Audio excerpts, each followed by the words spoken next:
In today's video, we're going to learn how to make that really cool Canva animation, that style that they always use in their keynotes and their launches. So we're going to create that all the way from scratch in Canva itself. So here we can sort of see what that design looks like. And we have a nice gradient in the background. We have some elements, some envelopes floating around, some logos, but everything nicely, seamlessly flows into one another. So let's start from a blank slide and see how we do it. The first thing we want to do is we want to create that gradient. So I'm going to background colors and add a gradient. I'm choosing a standard one here, and I'm going to the top and add new color so we can modify the gradient. Now I want to have that top down gradient. So we have that dark on the top. So I'm going to rotate that and just add a new color since there's multiple stops in this one. So I'm going to add a color, drag it to the front, and then this one I'm going to make it blue and very dark, like almost that black color.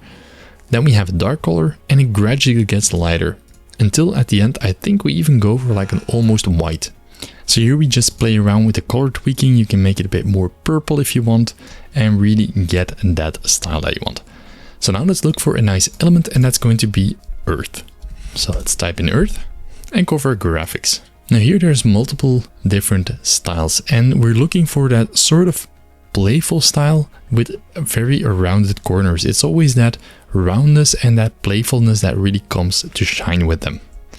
So I think this one could already look nice. It's a bit more 3D than they're using, and then we're just going to make it super large. So we only want like a very small part of the earth to be visible.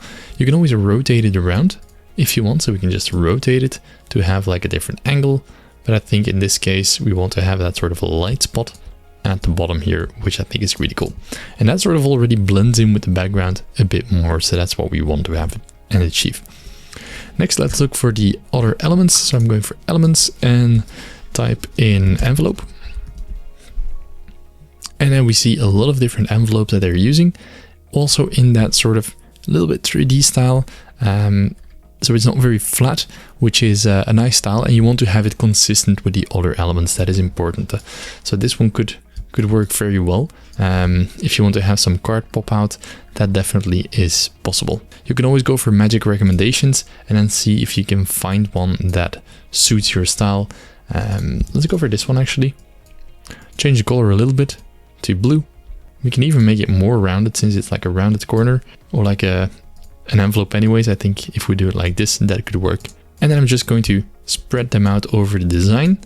And here the crucial part is that we sort of scale them a little bit. Of course, you have to keep the roundness consistent. So we don't want to have like super round corners on one or another. And then you just scatter them around. But you do it in an organic way so that there's no like two sizes that are the same, or the depth is a little bit different. You see here we just have to change the roundness of the corner. That is important. And of course not scale it proportionally and not crop it. And then we're going to look for the Canva logo. We go for graphics and then take one of those, and you can just change the colors to white and crop if you don't want that part. Now, of course, you want to do this with your own logo or your own style, but this gives you an idea on how it will work. And then we press T, add your key message here in this box. And we sort of center it nicely in the middle. Let's make it white, a bit larger. And then we play around with the line spacing. And if we then go for position, we can put that to the bottom or below the earth. And if we then select the text and we animate it and we do like a rise animation, that sort of comes from underneath that earth, which is quite cool. So let's put that on full screen. And let's also animate the other objects. So I'm going to select the envelopes. And for those, I think also a rise animation would be good. Same with the earth. So we're going to do a rise animation for everything. Let's create a new design with the same background and just make it empty and then put it on full screen. And this is how you can create that really cool Canva design where you have all of the elements floating in using Canva elements, but you get that Canva look and feel in your presentations or designs. So hopefully you liked it. Definitely let me know in the comments below if you want to see something specific, and I'll be happy to make it. And if you want to learn more about Canva, make sure to watch the video on the screen right now.